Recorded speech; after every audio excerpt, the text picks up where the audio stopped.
Hello, my name is Stuart Kauffman. I'm here in Santa Fe, mid-October 2019, and I'm having the chance to explain to you all an equation which is more important than I thought when I wrote it down.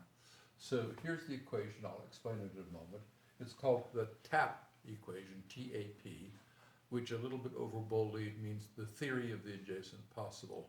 Its history started a little over 2 years ago, and I actually wrote it down on a napkin with some friends, and everybody should write down an equation on a napkin. It makes you feel like you must be smart, even if you're not. What I was wondering is, suppose you have an economy with some number of things in it at some time t, like 11 things.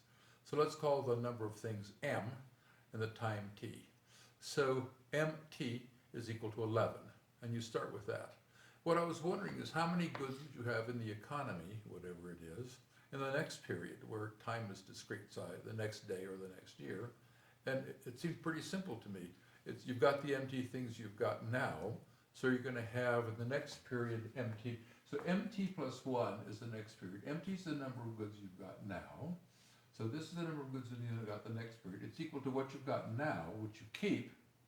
And then basically this funny expression is just the idea that we do what we've been doing since Australopithecus 3 million years ago. What we do is we take what we've got and we try to combine it in various ways to see if we can make something new and useful. For example, the printing press of Gutenberg is a recombination between movable type and a wine press. The Wright brothers airplane is a combination between four things: an airfoil, a light gas engine, propeller, and bicycle wheels. We make new things all the time out of old things that we've got. And to tune your intuitions, we all know what jury rigging is. Suppose you've got some task to do, and you go out in the garage to get some stuff. Stuff is technical. Would you rather have one thing in the garage like an old coat hanger, or, a couple hundred things lying around? It's a lot easier to jury rig if you've got lots of things to fiddle around with. That's fundamentally what this little equation captures. We've been fiddling around for 3 million years. So here's all this says, now I'm going to unpack it. It says the number of goods at the next time moment, t plus, is what you've got now, and then p is just some probability, it's some number between 0 and 1. And this fancy thing that looks like an S just means the sum of a bunch of terms, or a bunch of things. So I, you can write that very clearly, I is just what's called a running variable, and it goes 1, 2, 3, 4, 5, up to mt. So if mt is 10, I is 1, then it's 2, then it's 3, then it's 4, blah, blah, blah, then 10. The rest of this thing is the heart of it. This little alpha I is just trying to capture the following idea. In some sense, it's easier to make a new thing out of one thing. Pick a task. You want to carry out a task of some kind. And this captures the idea that it's sort of easier to make something out of just one of the empty things, but you could try to make something new out of all the possible pairs of the empty things. So suppose that mt is 10. This expression is mt choose I. So that means the following thing. If I is 1 and mt is 10, you're asking, how many single things can you pick out of 10 things? Well, 10. This one, this one, this one, until 10. But if you've got 10 things, how many pairs can you pick out of 10 things? So that's mt choose 2, or mt choose 3. All this thing says is, see what you can make out of one thing at a time, what you can make out of 2 things at a time, what you can make out of 3 things at a time, what you can make out of 4 things until you run out of things to try. That's all this little equation says. So to translate this mt choose I is mt factorial times I factorial times mt minus I factorial. So I'll explain that in a second. If mt is 10 and I is 2, 10 choose 2, you're asking for how many pairs of things can you pick out of 10 things? So just imagine doing it. Well, the answer is 10 factorial divided by 2 factorial times 8 factorial. And 10 factorial is nothing other than you learned in high school. It's 10 times 9 times 8 times 7 times 6 down to 1. And 2 factorial is 2 times 1, and 8 factorial is 8 times 7 times 6, blah, blah, blah, down to 1. That's all that expression means. Well, you could just look. 8 times 7 cancels 8 times 7 times 6 up here, which I've got in red, and you're left with 9, 10 times 9 divided by 2 times 1, which is 10 times 9 divided by 2 times 1, which that goes, 2 goes into 10, 5, so it's 5 times 9, so it's 45. What you just figured out is, out of 10 things, how many pairs can you pick? And the answer is 45. So you just substitute in this formula and get it. That's this TAP formula, and I'm now going to erase it. Well, I'll leave the one on top. Because it does utterly remarkable things. And it means something at first is interesting, and then it means that our society is at profound risk. I'm going to show you that in about 10 minutes. So I was sort of surprised to plot this thing. So here's time, just time's going along, and here's m. So what this process does is it increases very, very, very slowly, and it skyrockets upward, and it goes vertical. So if you draw, oops, that's not a very good line. Oops, sorry.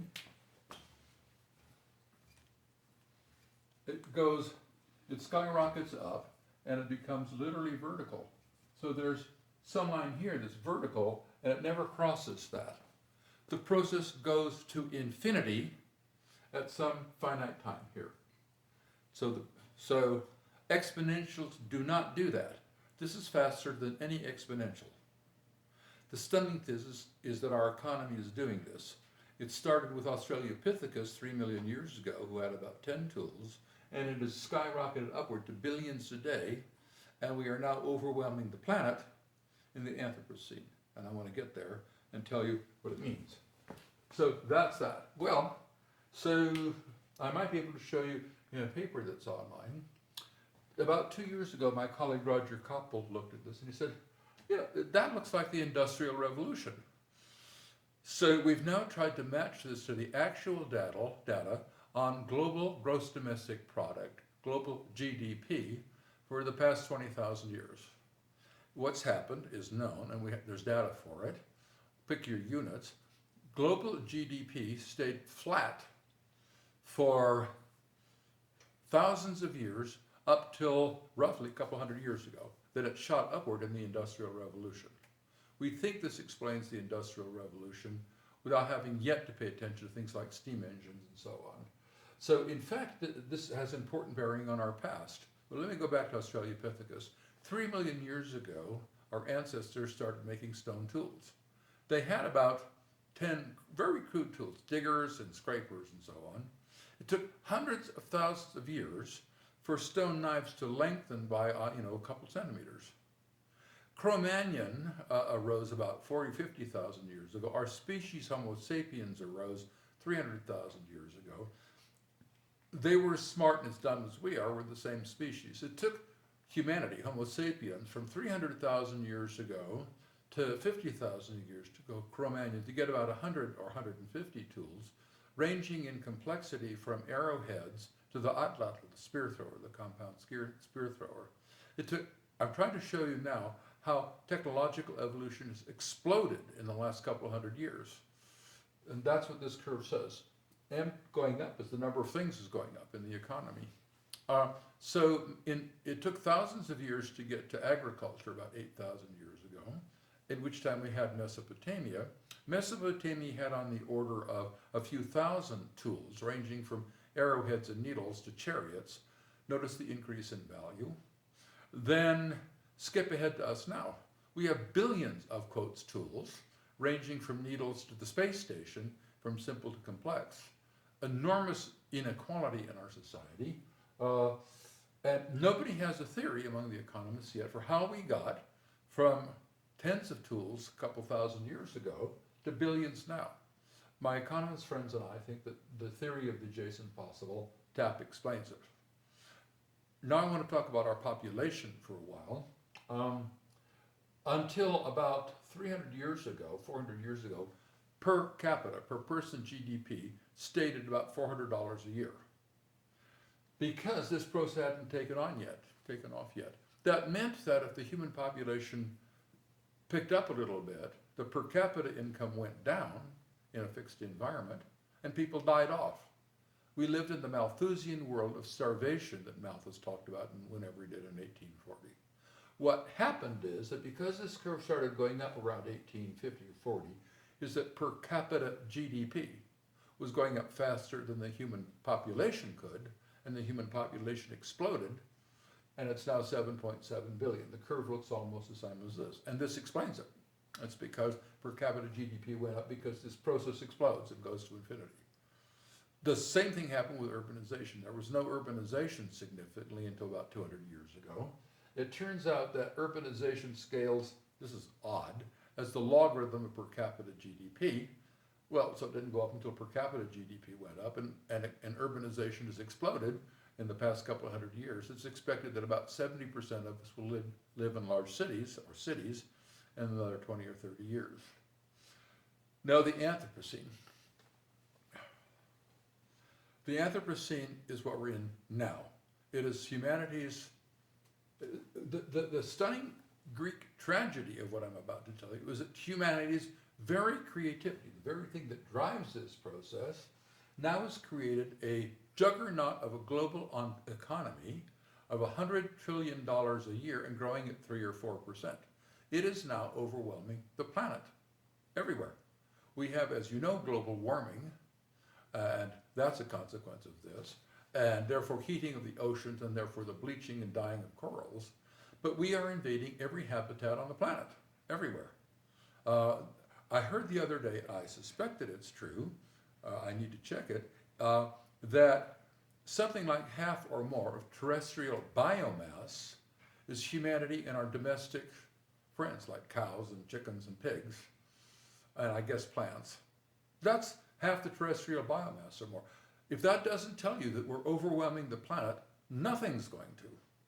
On top of that, to give you a sense of the pace of change, I told you it took hundreds of thousands of years for knife blades to get a bit longer, and Neanderthal came and went over 40,000 years in the south of France, and they left behind neat campsites. Nothing, and the caves are there, and the beautiful paintings are there. Technological change was slow. Well, the slope of this thing is technological change. If you move MT over to the other side, say MT plus 1 minus MT, that's the rate of change of technology, and it's equal to that term. Well, it's getting bigger and bigger and bigger. That means technological change is going faster and faster and faster and faster.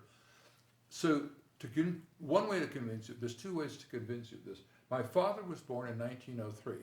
That's the year we created the airplane. My son was born in 1969. That was the year we landed on the moon. In 66 years, we got from before flight to our feet on the moon. That's this extraordinary rate of technological evolution. And it's going faster and faster and faster because this thing keeps going like that. It's going vertical now. This is the Anthropocene, this vertical stuff. We're somewhere up here, and we're destroying the planet. But at the same time, this global economy is just lifting millions of people out of poverty. We have an existential crisis that we haven't even begun to experience, and almost nobody knows about this going vertical, the singularity, because the equation is only a couple of years old and it's barely published. We now confront, assume that this is right for them, then let's criticize it. It means that if we keep on doing what we're doing, the global economy will keep expanding at 4% a year, something like that, and it will invade more and more habitats, poison more and more rivers, build more and more massive projects that cut up habitats where organisms live, and they'll die. The UN came out with a report a couple of months ago, 3 months ago, saying we expect that by 2050, 20% of all standing species diversity will be extinct. That's 1 million species. 20%. So to put it in context, the largest extinction event on the planet was the Permian 250 million years ago. I've learned recently that the best thought is that over 200,000 years, at the blink of an eye geologically, climate temperature and CO2 went up, and that is a claim that I don't know is true. That triggered this massive Permian where 94% of all species went extinct. Well, we're shooting at CO2 in the atmosphere, global warming, in tens of years, not a couple 100,000 years. We're doing it. So we confront, I believe, seriously, a crisis that is civilizational in scale and global in scale. We have no idea how we should begin to live on this finite planet as a species when we are overwhelming everything in the Anthropocene and lifting people out of poverty. We don't know. We haven't even begun to think about it. I'll just give you a couple more images. Many of you saw The Graduate many years ago with Dustin Hoffman. And Dustin is told, amusingly, think plastic. Well, I was born in 1939. When I was a child, we got our milk in milk bottles. They worked perfectly well. Somewhere in the 60s, plastic came in. It's 60 years later. Plastic is all over the globe. It's befouling every ocean. It's befouling every ocean shore.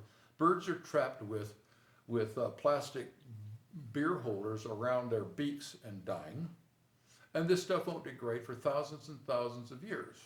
Do we need plastic? Of course not. We lived perfectly well 3 centuries ago and 2 centuries ago without plastic. And now what are we going to do? And the other image I'd like to give you is, you all know Easter Island. Here's this gorgeous island out in the Pacific, long way from Peru. What did the person who cut down the last tree think? What do they think? Well, that island is an island in a vast sea. The planet is an island in vast space, and we are in danger of cutting down the last tree. Humanity has to do something it's never done before, and it's the implication of this silly little equation, as far as I can see. Here's a naivete in this equation. Nothing ever disappears. So suppose you put in that some things can just disappear at some rate. Call that rate mu. Things just die. What happens is, theorems by Mike Steele, I'll show you the paper in a moment, with probability 1, certainly, at some finite time, this goes to infinity or everything dies. So that's better than I had, but even that's too naive. That says that things disappear by themselves. That's wrong. Things come and go in avalanches. So when the car came in the early 1900s, it drove out the horse. But when the horse went, so did the buggy and the buggy whip and saddle in the corral. And with the horse came the car came its complements: gas, paved roads, fast food restaurants, motels, and suburbia.